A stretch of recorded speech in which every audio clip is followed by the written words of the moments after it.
Now we're going to measure the audio frequency response of a virtually stock Johnson Viking Ranger transmitter. The only modification is a 0.05 microfarad coupling capacitor between the second 12AX7 triode speech amplifier and the 12AU7 driver, which then drives that transformer, and that drives then the 1614's modulators. So let's turn it on. So what I've done is I've put a coupling loop near the tank coil going into my modulation monitor. It's basically a crystal detector, highly linear, with recovered audio and filtering. And this is the recovered audio on the scope. And I've set the reference level at 0 dB, and we are at 1 kilohertz audio frequency and about 50% modulation. This is how you would normally do a frequency response. Otherwise we'll be getting coarse saturation and other issues in the modulation transformer.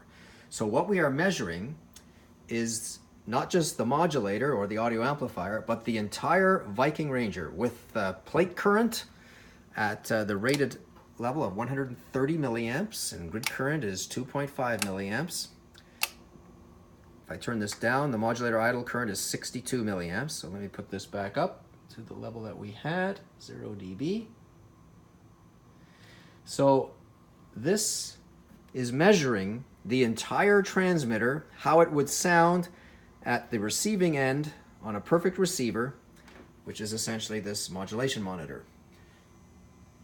So we're actually measuring everything, including core saturation in the modulation transformer, any frequency response deficiencies, everything is being measured. So here we go. So we're going to sweep now. So I'm starting at 1 kilohertz and I'm going to go up.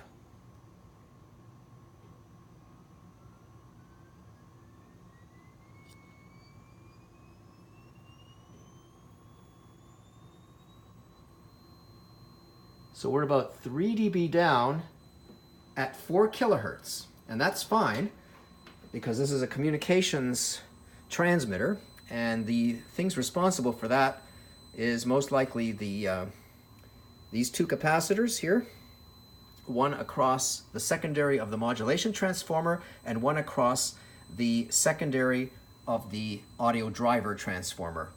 And that's also for stability because there is negative feedback in this modulator. In this audio amplifier, there is some negative feedback, so that's for stability for the loop, but you don't want an occupied bandwidth too much. So 4 kilohertz, 3 dB down is excellent. There's still response going on. I mean, you can go up to 5, 6 kilohertz. There's still audio coming out, although it's about 6 dB down at 5 kilohertz. So that's good. So let's go back down to 1 kilohertz. And we're back at our 0 dB reference level. Okay, now we're going to go down in frequency.